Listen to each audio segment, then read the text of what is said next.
Lord Nrsingadev reciprocates instantly. The fact that people just love to hear stories is one reason why some of the Vedic codes were gradually transmitted in story form, like the epic histories Mahabharata, Ramayana, and the Puranas. When such stories concern the pastimes of the Lord and his devotees, they are called Leelas. Being labeled Lord Nrsingadev's Pujari in Mayapur, I have been asked to recount some stories in connection with him. But unlike the Shastras, these Leelas have no authority except for the testimony of the devotees who told them. In most cases, there were no witnesses. Although I'm generally quite skeptical when it comes to accepting other people's mystical experiences as truth. Just too many things started happening recently, not to sit up and take notice. For instance, during the last Gaur Purnima festival, I called over a Mataji in the crowd and asked her to distribute the Lord's Charnamrita to the ladies, which she did. Later, when she brought the Charnamrita pot back, she remarked that Lord Nrsingadev was very merciful to reciprocate so quickly. I was praying this morning that I might be able to offer some direct service to him, and now you have given me this service.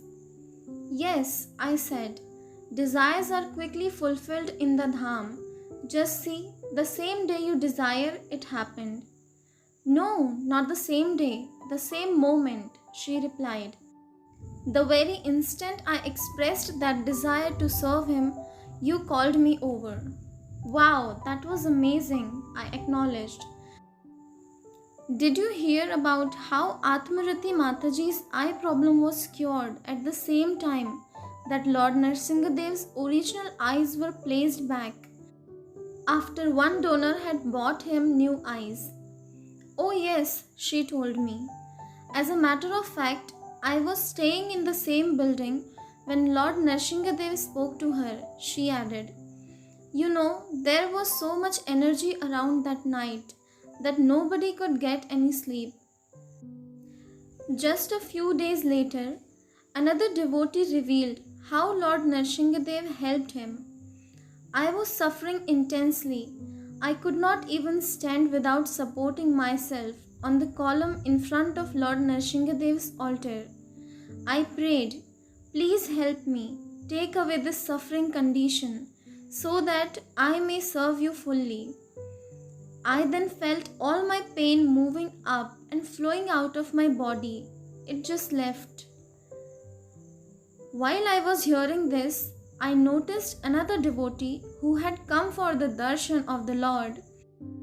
Earlier in the morning, this Mataji had asked my advice what to do, for she had been afflicted for about 2 weeks with a problem that contaminated her body, which wouldn't allow her to paint some deities in Assam.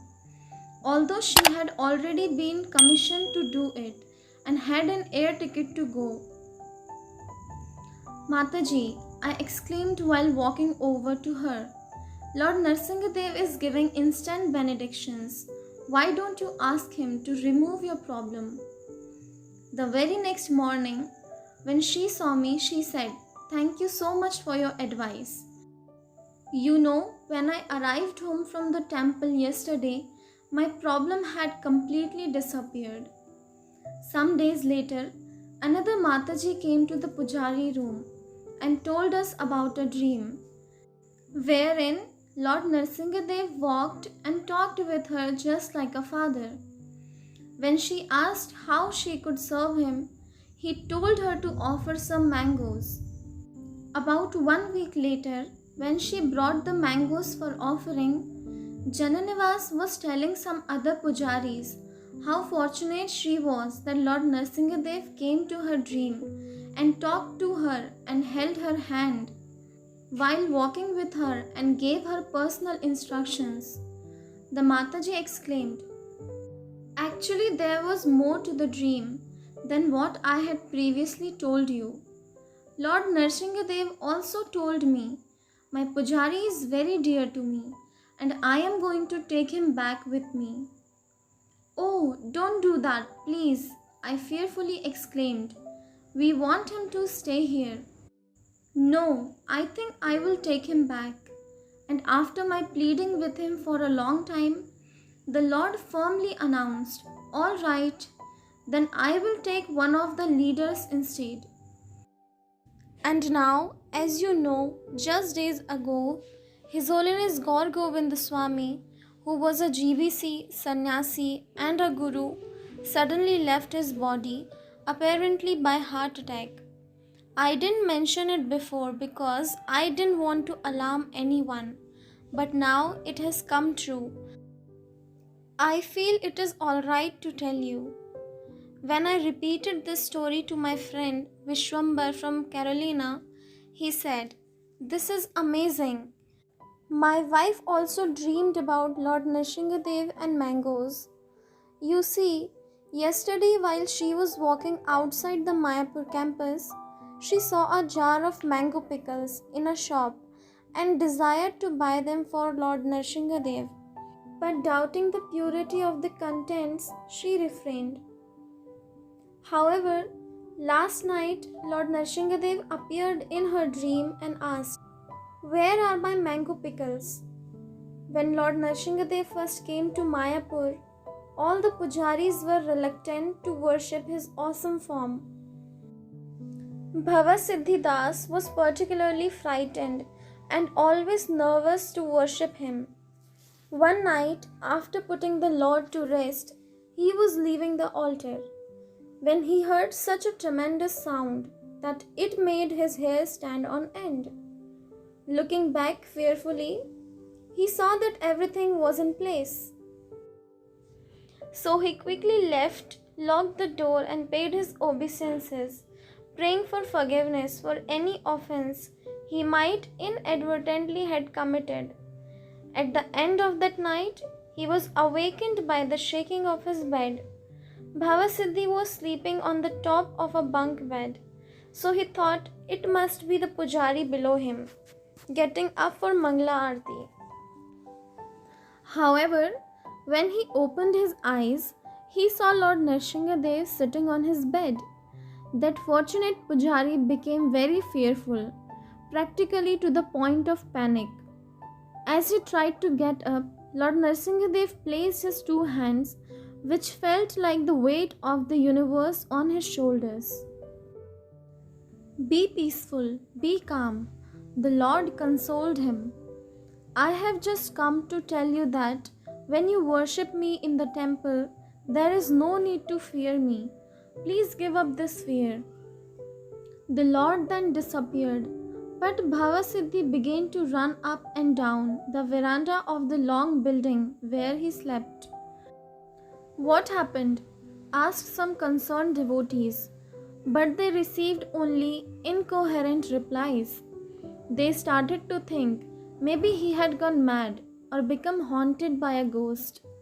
Finally, Bhavasiddhi ran over to the temple and prostrated him before the door where Lord Nrsingadev is worshipped and offered heartfelt prayers. After some time, he became a little pacified and began walking back to his room. "I wonder why everyone is staring at me," he thought. When he looked down, the answer was obvious.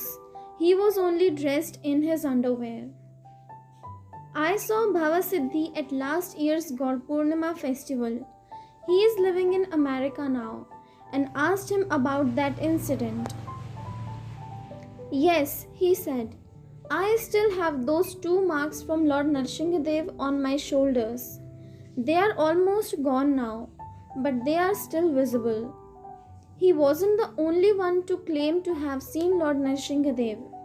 Once a devotee from a nearby Gaudiya Mutt temple came to offer worship to Lord Nrsingadev and told our head pujari Jananivas that on Narsingha Chaturdashi he had been staying up all night chanting. Then at the end of the night, our Lord Nrsingadev manifested himself in his room. It was the form of Narsingadev from our temple. He was wearing a red dress and he appeared to be smiling at me. My Guru Maharaj said I was very fortunate and should come here and worship Lord Narsingadev. Another time, the frantic parents of a runaway boy, after searching all over the country, finally heard that their son was at our Mayapur center. They immediately came and spent the whole day looking for him, inquiring at the reception desk and from individual devotees, but they were not at all lucky in tracing him. At the end of the day, during the Sandhya Aarti of Lord Narsingadev, his mother was praying with folded hands. My dear Lord, the last time I came here, I happily participated in the chanting and dancing. But now my heart is broken because of my lost son, and I find no pleasure in life anymore. My Lord, if only my son could be returned to me, then I would also raise my hands and chant Hari Bol, Hare Krishna. As these words left her mouth, a figure passed and stopped before her and Lord Narsingadev. It was her lost son. Both parents have now accepted Vaishnava initiation, started a Namhatta center, and are enthusiastically preaching the Lord's glory. There are other stories, some I would be hesitant to repeat, the others that I can't, having been told them in confidence. The devotees who told me these stories have had their faith and convictions strengthened, and certainly mine was too. So, if others derive the same result of helping us advance in Krishna consciousness, it will be most beneficial, even though they are not Shastra. Hare Krishna. If you're new to my channel, please subscribe and hit the bell icon to get the latest update.